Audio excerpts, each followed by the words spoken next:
All right, what's up? Nothing to see here other than a dude who's gonna change some guitar strings before heading to the Dominican Republic on the Headbangers boat cruise. I leave in 2 days and I gotta get everything ready here. This is gonna be the final restringing before I get on my flight early Sunday morning. So, just doing some last minute things that need to be done. Welcome. If you feel like hanging, you're in the right place.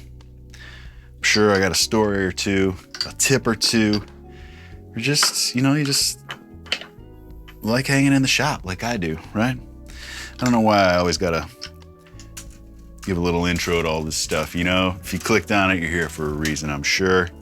Just to see it go down like I do, I don't know, I'm not making any sense right now. Bear with me, but hope everybody's doing good. Comment below for anything you like. But if you're gonna be on the boat cruise, I wonder how many dudes who regularly tune in here are actually gonna be there. I think it's gonna be a pretty good time. I'm starting to get a little excited, It's hard for me to get totally excited for anything like this just because I feel like I have a lot to worry about. I haven't gone on the road to play shows on the road. A boat, whatever, but you know what I mean. Haven't left Cleveland to play any shows in probably like 13 years. The last real tour was 2011, and then I've just done Ohio shows since then. So I'm looking forward to that, just kind of playing somewhere else, not that Cleveland's not great, of course, but you know what I'm saying.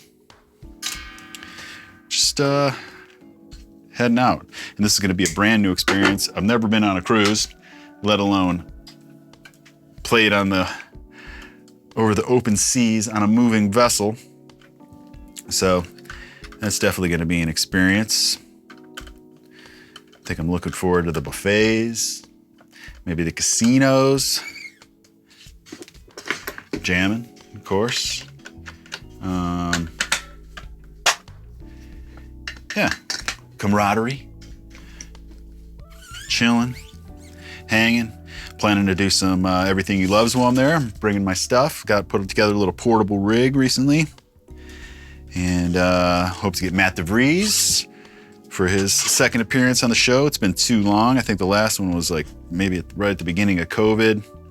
So that's gonna be a good time. I'm thinking about Big John, Kamira's sound guy of 20 years. The dude just knows everything there is to know about live audio, and it's just a pleasure to talk to every time. When it comes to anything scientific, physics, anything like that, it's just a super smart dude, but especially when it comes to audio. And I think that a lot of people, whether you're into audio production of any type, will enjoy that one. So I'm hoping to get Big John. I haven't asked him yet, but we'll see what happens. And, there's gonna be a lot of other bands there and stuff, so the possibilities are gonna be endless, and I wanna be ready to take advantage of it and come back with a wealth of content to share with y'all. Of course, just documenting everything about the boat and the shows and all that. You could definitely expect that.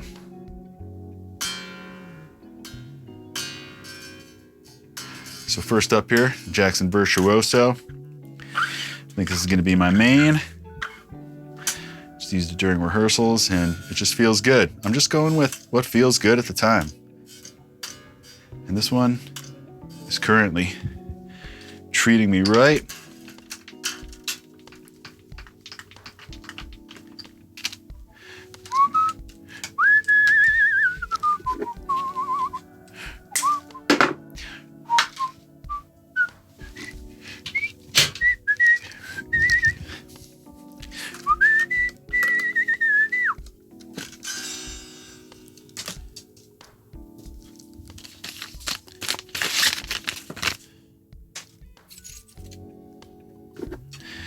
So yeah,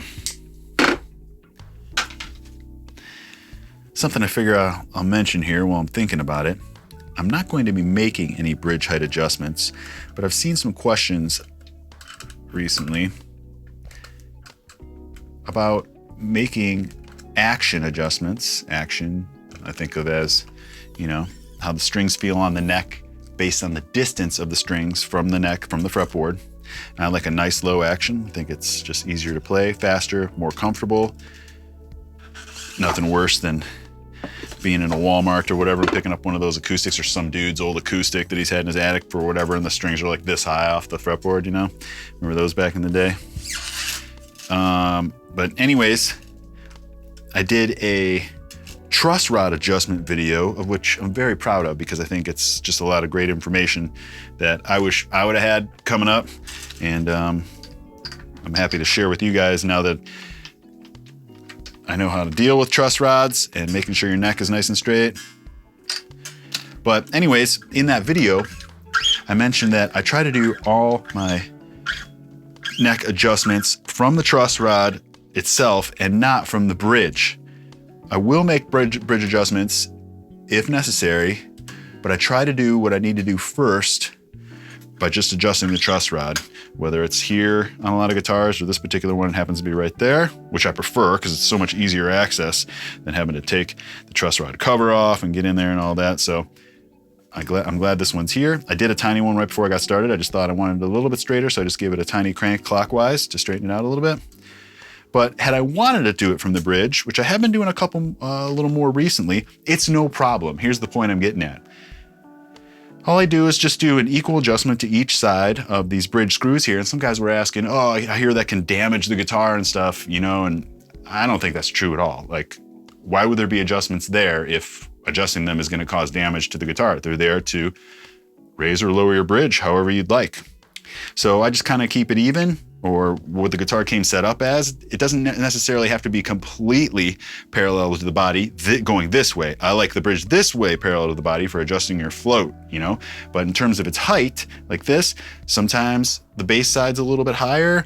It's just kind of whatever's right. But whenever I do make adjustments, unless something is necessary to go higher or lower on the other side versus the other, I do equal adjustments to each side. I'll start with like just a half turn. You know, let's say I want to lower the bridge a tiny bit. I'll do a clockwise half turn on each one. Each of these exactly the same. See where I'm at. And just go from there. So I don't think it's any problem. You could do it if you like. I still believe in my initial thoughts that it's better to try to make your action adjustments from the truss rod, but you can certainly do it from the bridge too.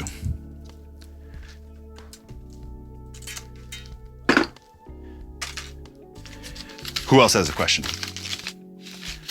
Oh, okay.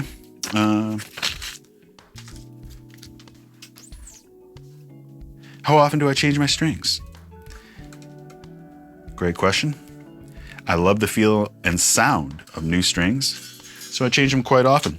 But one way that's for sure is I can take my finger underneath the G string like this, and if I can feel the indentations of each fret, the metal fret, if I can feel indentations, I know it's time to change strings.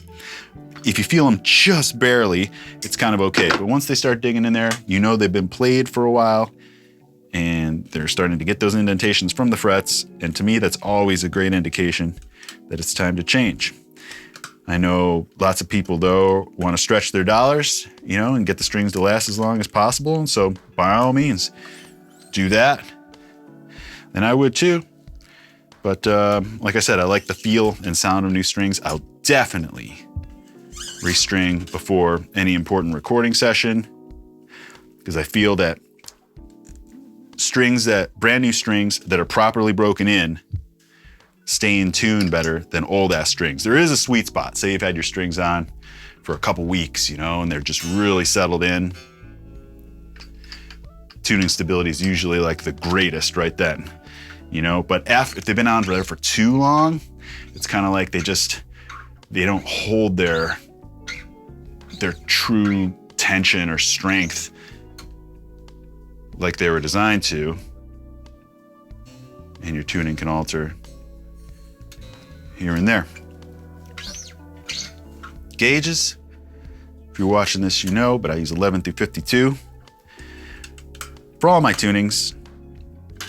You know, so now, like, let's say I'm playing an E standard. I probably prefer a 10 through 42 or a 10 through 46, but I just use 11 through 52 on everything. E, drop C, drop D, drop B, and drop A, which are all the tunings I play in. Chimera primarily plays in drop C, B, and A. And so just 11 through 52 works well for me on all those, just to keep things consistent. And it's just kind of what I'm used to. And I think that's really what it's about too. For me, like, if I'm on anything other than 11 through 52s at this point, I either over, under, bend, you know, in big pitch bends when I'm soloing, especially if I'm on a lighter gauge, I'll notice I'll over bend because they don't have as much tension on them. So that's another reason why I like to keep it consistent, so that all my pitch bending just is like second nature to me, if that makes sense.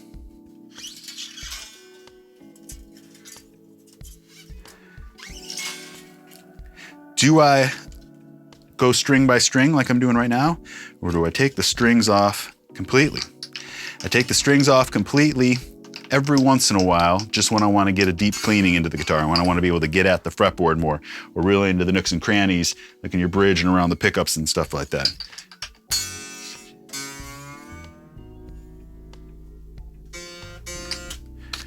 So, but this guitar didn't require any deep cleaning. It was recently, it's pretty brand new, fairly new. So I'm just going one by one, which makes things easier because it should tune right up. The float should be the same as long as I'm using the same gauges and brand and tuning, which I am in this case. And so I'm hoping that after I get these on here, I won't need to make any float adjustment whatsoever. And to me, that's the name of the game for people who do change often and want to just keep things consistent and fast and foolproof. Same tuning, same brand, same gauges. Should maintain a perfect setup all the time, as long as it was set up properly the first time. You know what I'm saying?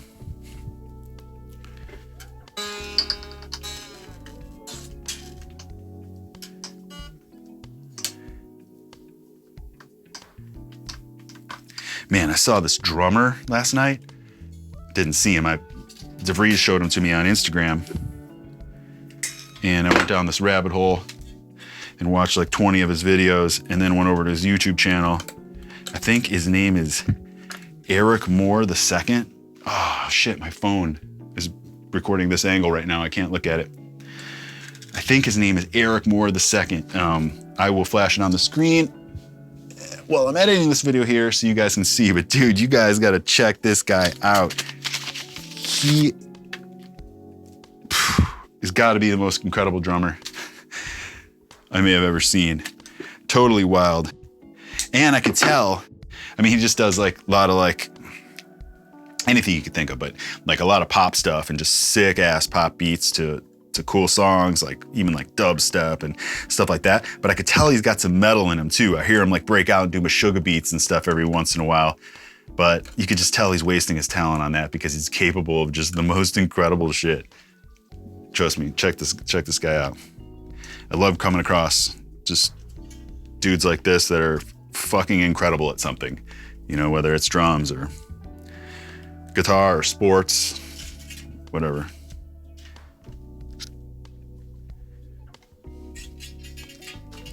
DeVries said I should do one of those videos where it's like a split screen and I play like jam along to some of his beats. And I said, hey, that's a cool idea. I've never done anything like that. And I might give that a try. The only thing I could think though, is that a lot of the time he was already playing, this Eric Moore guy, he was already playing to music. So I don't know how I'd do that, like maybe he has just videos of him where it's just straight up drums, then I could put some guitar tracks to that. But if there's music already there, like some, I don't know, Michael Jackson song or something, might be a little more difficult to pull off.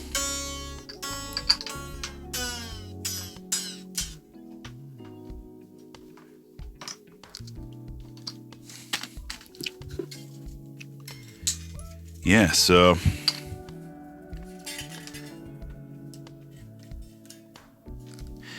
One of the beautiful things about this new fly rig I got going that I've been talking about in all these videos lately with the Towmaster Pro, the Gator Dual Vault, only having 2 guitars in one bag. Dude, my setup and teardown is so quick, just like at these rehearsals we were doing at Spider Studio last week. Jim and I both laughed, and we were talking about it last night. Took my son for a haircut, and Jim and I were laughing about just how simple it is to set up, because he's got the Gator vaults going too, and just a little pedal board rig now as well. And man, it just seems so quick to set up and tear down. The convenience is incredible. And now I've got it sounding just how I want it to. I just saw today, Boss just came out with a new pedal. I think it's called like the GX10 or something like that, but looks kind of sweet. I'm gonna watch a video on it later. I saved it to my watch later. I'm gonna check that out. It's kind of small. It's not something that I'm like thinking about switching to or anything, but something about it looked cool. I like the look of the Boss ones, like the one that came out with maybe like 2 years ago or something. I think it's like the GT100. Or Ola's done a video on the other one, the bigger one, the GX1000 or G1000 or GT1000, something like that.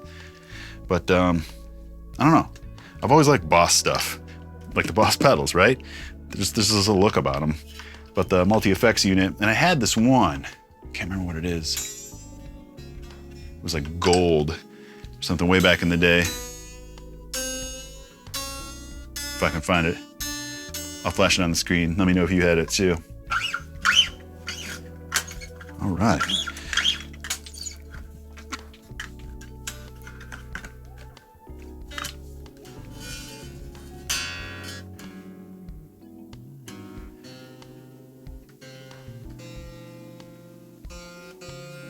Okay, so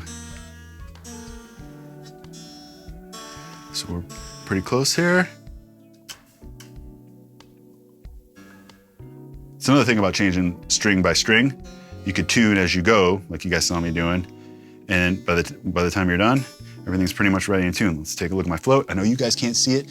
Ooh, oh, pull this up. Damn, I'm such an idiot. I had that in the whole time as I'm tuning here, so now everything is way sharp. Fuck. Hold on, let me just remove my foot from my mouth. Easier thing would be to just cut out that part of the video, right? You guys never know that it's made that blunder. If you don't know what I'm talking about, I had the thing under my bridge and I was tuning and it messed everything up. So everything's just a little sharp, but we're going back down. Man, I was just thinking to myself too, that went so beautifully. It went so quick. Spoke too soon.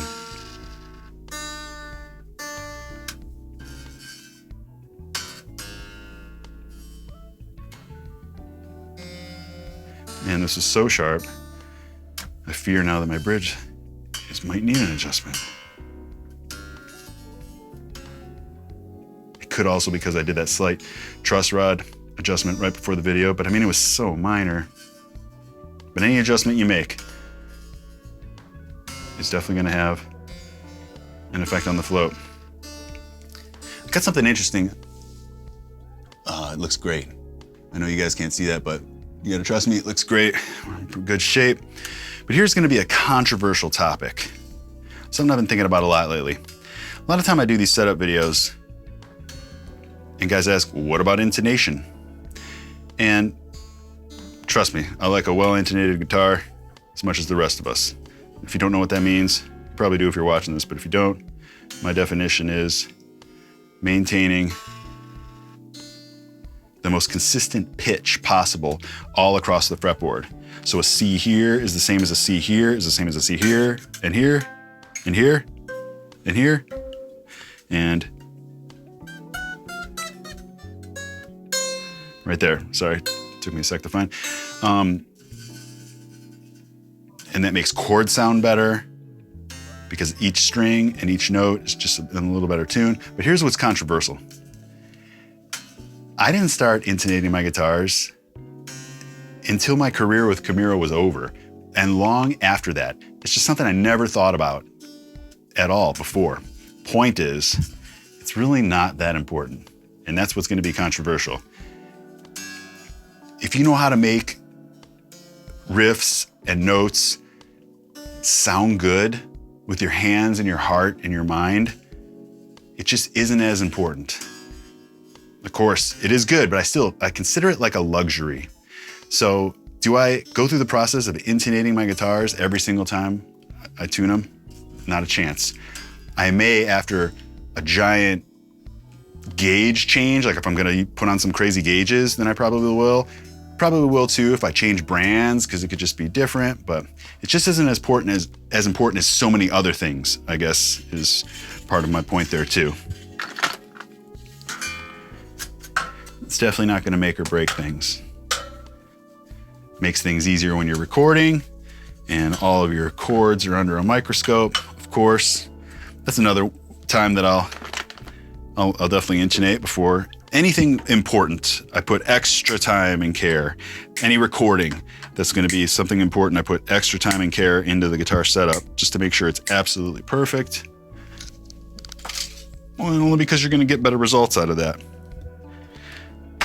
Especially when you need multiple instruments to be in tune with one another.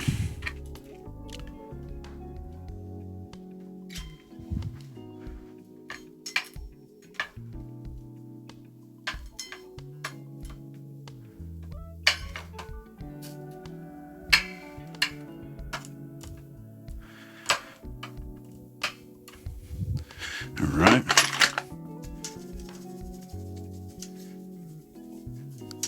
Looking good. I say this every time I use it because it's a product I love. The Music Nomad. Very cool. Doing all this kind of stuff. Everything you need. I recommend them. I use this. I can't believe I didn't know about this thing for so long. Now I use it almost every day. So Music Nomad, link in description. I forget, it's like $12 or something. Handy little maintenance tool. Tuning is looking money. Float's looking money. Let's lock up.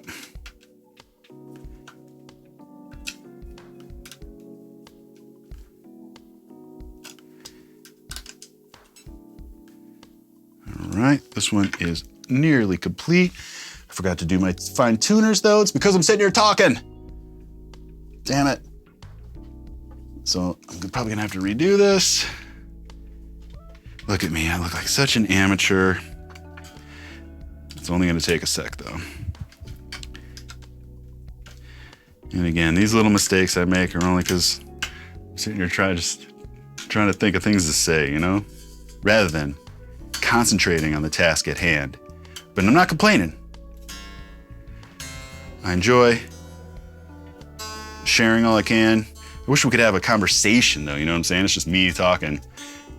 You guys probably thinking of things you want to say or comment, and you can comment, but unfortunately it's not in real time.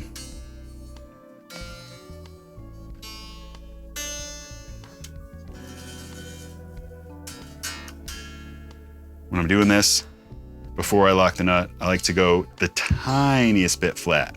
Certainly not sharp, because once you lock the nut, all the strings will go slightly sharp. Here's another controversial thing, the string tree. I know the point of a string tree and a tilted headstock is to avoid that problem when you tighten down the nut with the Floyd Rose or any locking system like this, that it shouldn't make the strings go sharp. But I've never noticed. I have string trees on tons of my guitars. Most of my ESPs all have, and you know, LTDs, I use that interchangeably, LTD, ESP. Some guys get so mad at that. But anyways, even with a string tree, the same thing happens. So to me, it makes no difference whether a string tree is there or not. I always just tune here first, slightly flat, because I know once I tighten down the nut, it's gonna go slightly sharp.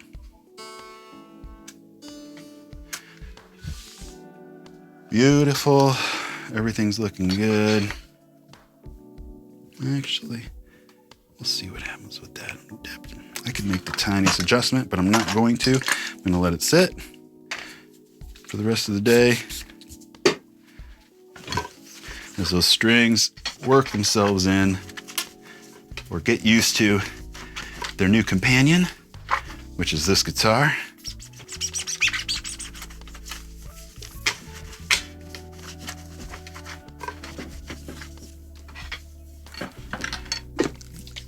love the feel of a freshly polished guitar too. This is my favorite part right here. Getting that neck nice and clean, and then ripping riffs. It's just a pleasure, you know?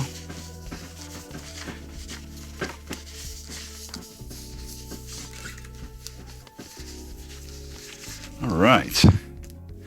So, despite a couple blunders, that went fairly well. One last tuning change here, and then we're going to work on the green SL2MG, I think it's called.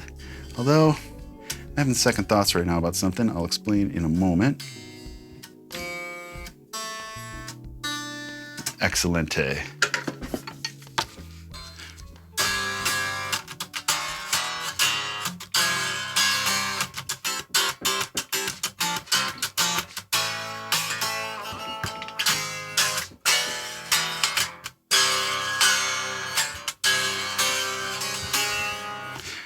Sounding good, feeling good,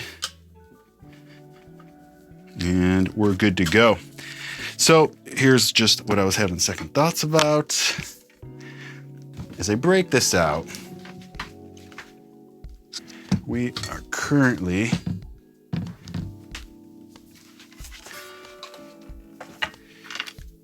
at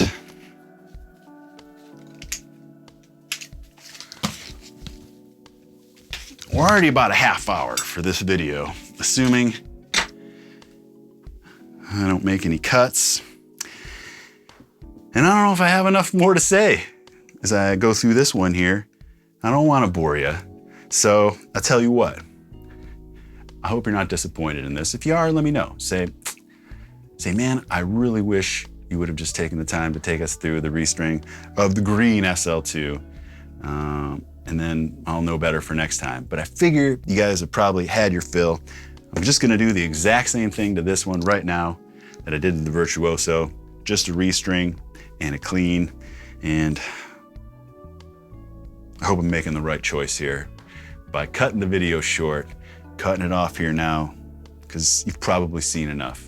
Again, I hope I'm right. I hope to hear back or to get back safely from the cruise. Have lots of great content for you guys of all that kind of stuff. Maybe I'll film some Lamb of God, check out some Soulfly. Who else is on there? Carcass, or is it At the Gates? Or maybe Carcass replaced At the Gates? Anyways, it should be a good time. Wish me good luck, a good bon voyage. Appreciate everybody watching. If you're not subscribed to the channel, hit that button for me. If you like the video, let me know by giving it a thumbs up. Check out my Patreon campaign if you want to get a little bit closer. My guitar DVD, shipping with 10 free guitar picks. I also just released a brand new jam bundle. Flash that on the screen right now. Guitar tab, video will be playing it with scrolling tab, backing tracks, all that. It's my 6th or 7th jam bundle. You can check all that out at patreon.com/RobArnoldWorld/shop, or you can go to RobArnoldWorld.com/store to see those there. But I recommend them if you want to get jamming along with me. Learning the riff the way I riff, if you're interested. Thanks, guys. Appreciate you watching. Appreciate everyone's support. Always tuning in for some bench time. See you on the next one.